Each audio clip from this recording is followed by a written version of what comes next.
really don't know what I find more offensive, the fact that Casey Anthony thinks that she could just waltz back into society without any answers whatsoever about what happened to her daughter and literally demand not only privacy, but people not to ask her questions. If you haven't seen her video yet, she has over 27,000 followers within 48 hours. Really, it's just like the taste that the audacity leaves in my mouth after I watched it, but I digress. When I say the audacity, I mean it. The very first words out of this monster's mouth was, whew, I think I'm gonna sweat to death.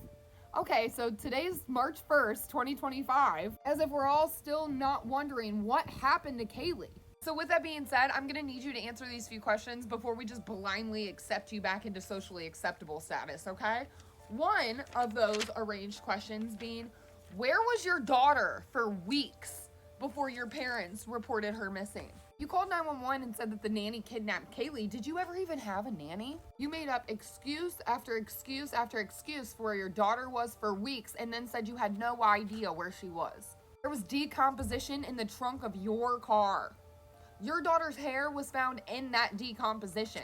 There were maggots in the trunk of your car found just after your 3-year-old daughter's body was found less than a mile away. The DNA found on the outside of the duct tape on your daughter's mouth that looked like as if somebody had kissed her after they put it on, none of that DNA matched anyone in your family, so who the fuck helped you? You're asking for our forgiveness and our lack of questions and interest, but do you think Kaylee forgives you? Because I think that's all that really matters. I just can't wrap my head around the fact that not only did I beat my case about what happened to my daughter, but then I spent 17 years not fighting to find out exactly what actually happened. So was it calculated when you mentioned the LGBTQ community? Because you know they're one of the most inclusive groups in the country, or did you think we just didn't catch that? Honestly, I think that all of society really needed this moment together where we all, on every side of every party, all come together and collectively say fuck you to one person. And right now, that's Casey Anthony. On behalf of most of the same people in this country, just answer those very simple, easy questions, and we'll take your application under great consideration.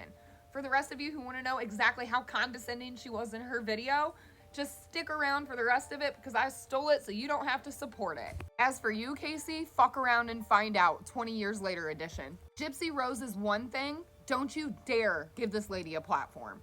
And y'all are the ones who give her the platform. Baby Kaylee would be 20 years old this year, by the way. And in the great words of Kendrick Lamar, you forgive, you forget, but you never let it go. Since your baby can't stand up for herself, we'll all stand up for her, just like we did in 2008. I'll clock this shit and let me know if this video was as condescending as I took it. Let me know how we're feeling about all of this in the comments. We're sweat to death. Okay. Today is Saturday, March 1st, 2025. This is my first of probably many recordings on a series that I'm starting. I am a legal advocate. I am a researcher. I've been in the legal field since 2011. And in this capacity, I feel that it's necessary, if I'm going to continue to operate appropriately as a legal advocate, that I start to advocate for myself and also advocate for my daughter. For those of you who don't know, my name is Casey Anthony. My daughter is Kaylee Anthony. My parents are George and Cindy Anthony. This is not about them. This is not in response to anything that they have said or done. That's not to say that I'm not going to respond at some point to some of the things that they have said and done. The whole point of this is for me to begin to reintroduce myself. No. I'm doing this both personally for me, but in a professional capacity. No, thank you. Moving forward, the majority of what you will see will be me speaking in a professional capacity. No. My goal is to continue to help give a voice to people. To what about your give daughter? People tools and resources that they can utilize so they actually know where they can turn to. So with that, please join me on Substack. No. If you have questions, I will set up an email address where we can correspond directly. Up until this point, that has never happened. And it's only going to be on a limited basis regarding legal issues, legal matters. One of the main reasons that I'm doing this, there are people close to me who have been targeted and attacked recently. There are also people close to me who have had some recent things occur. And when necessary, people needed to step up, myself included.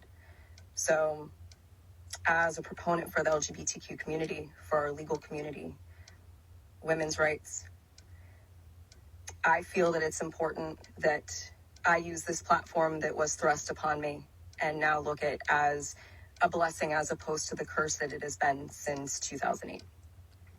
With that, these aren't going to be perfect. They're not going to be edited. Most of the time, they're not going to be short. But I am proverbially standing in the light, embracing this piece, still going to keep my privacy intact, so you will get very comfortable with my car. And I will explain in great detail why it's so important for people to protect their privacy. It's not just important to public figures, it's even more important to private individuals. And with the current climate in our country especially, it's that much more important, which is why I am utilizing the Substack platform. Yes, I am advertising this and publishing this on TikTok, possibly also through other meta platforms, but my intention is to separate from that and showcase even more why Substack is such an important resource for people to utilize moving forward.